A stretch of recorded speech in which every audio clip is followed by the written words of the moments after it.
Si desean contar con estos comentarios evangélicos completos y constantemente actualizados, pueden descargar en sus celulares Apple y Android el aplicativo llamado Reflexiones del Evangelio. El jueves de la tercera semana de Adviento, el Evangelio que toca es el de Lucas 7, 24 al 30. Cuando se marcharon los mensajeros de Juan, Jesús se puso a hablar a la gente acerca de Juan. ¿Qué salieron a contemplar en el desierto? ¿Una caña sacudida por el viento? ¿O qué salieron a ver? ¿Un hombre vestido con lujo? Los que se visten fastuosamente y viven entre placeres están en los palacios. Entonces, ¿qué salieron a ver? ¿Un profeta? Sí, les digo, y más que profeta. Él es de quien está escrito: yo envío mi mensajero delante de ti para que prepare el camino ante ti. Les digo que entre los nacidos de mujer nadie es más grande que Juan, aunque el más pequeño en el reino de Dios es más grande que él. Al oírlo, toda la gente, incluso los publicanos que habían recibido el bautismo de Juan, bendijeron a Dios. Pero los fariseos y los maestros de la ley, que no habían aceptado su bautismo, frustraron el designio de Dios para con ellos. El relato anterior nos contó que el Bautista, desde la cárcel, envió a algunos discípulos suyos a que le pregunten a Jesús si era o no era el Mesías esperado. Y que Jesús, en vez de responderles directamente, les dijo que le cuenten a Juan lo que ven y oyen. Y ellos, lo que vieron fue que los ciegos eran curados, que los paralíticos caminaban, que los leprosos quedaban limpios, que los sordos oían y que los muertos resucitaban. Y lo que oyeron fue que a los pobres les anunciaba la buena noticia del reinado de Dios.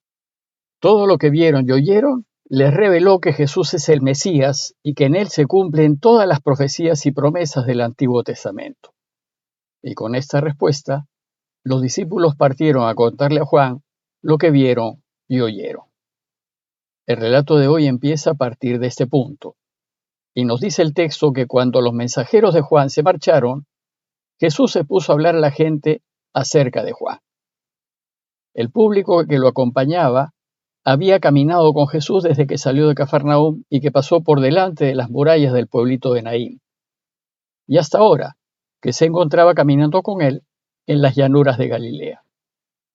Tal vez muchos de los que caminaban con Jesús conocían a Juan, y seguro fueron a buscarlo al desierto a hacerse bautizar por él, como lo hicieron Pedro y Andrés y hasta el mismo Jesús.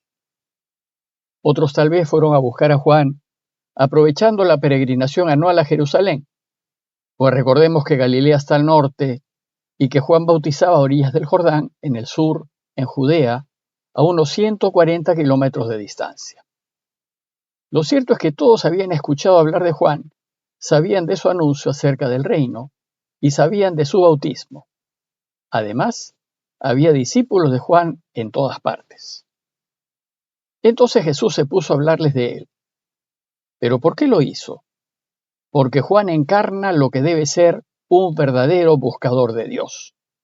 Aquel que no se satisface con una vida mediocre, vivida rutinariamente, y busca darle sentido a su vida y vivirla en plenitud.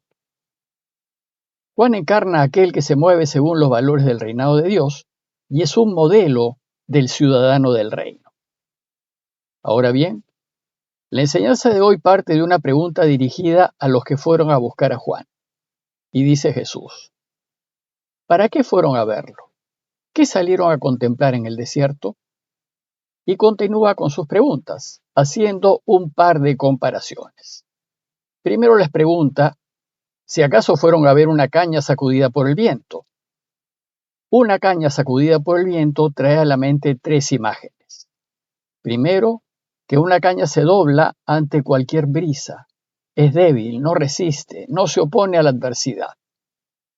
Segundo, que una caña se mueve al ritmo de la brisa.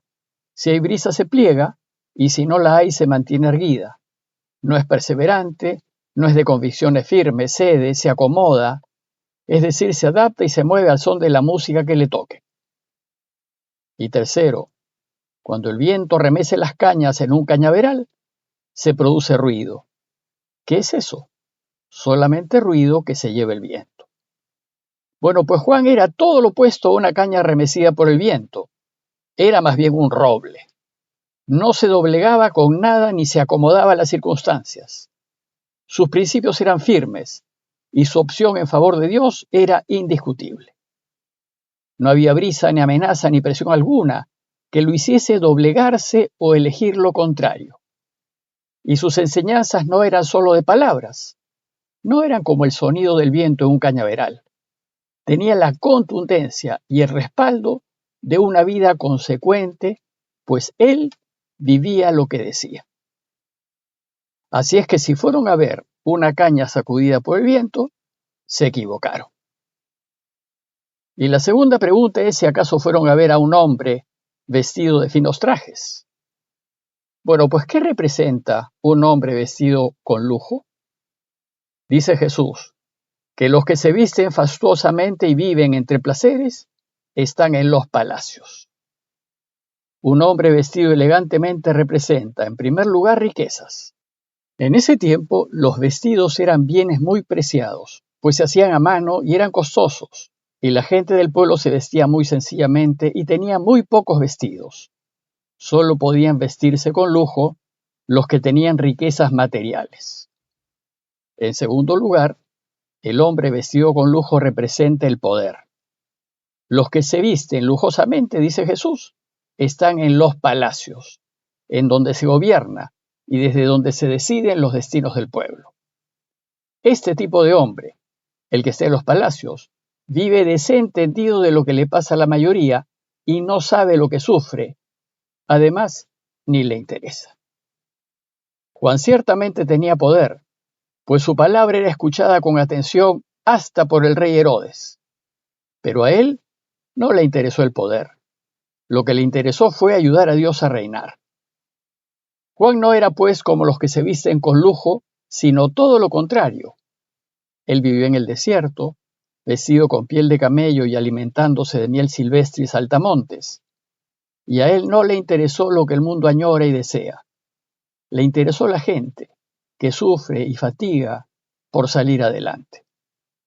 Pues Juan no vivió según lo que valora el mundo, sino según los valores del reinado de Dios. No le interesaron las riquezas ni el poder, le interesó la verdad, lo que era justo. Le interesó defender la vida y le interesó que todos vivan dignamente. Y se interesó por ayudar y por procurar que la gente vuelva a Dios y viva. Por eso, Jesús concluye su descripción de Juan diciendo, si no fueron a ver una caña mecida por el viento, ni tampoco a un hombre vestido lujosamente, dice Jesús, entonces, ¿qué salieron a ver? ¿Un profeta? Y es a esto a donde Jesús quería llegar. Pues para Jesús, Juan fue ciertamente un profeta, como los grandes profetas de Israel. Y los profetas de Israel no veían el futuro. Ellos no eran adivinos ni videntes. Y esto porque el futuro no está escrito, y lo que aún no se ha vivido no existe.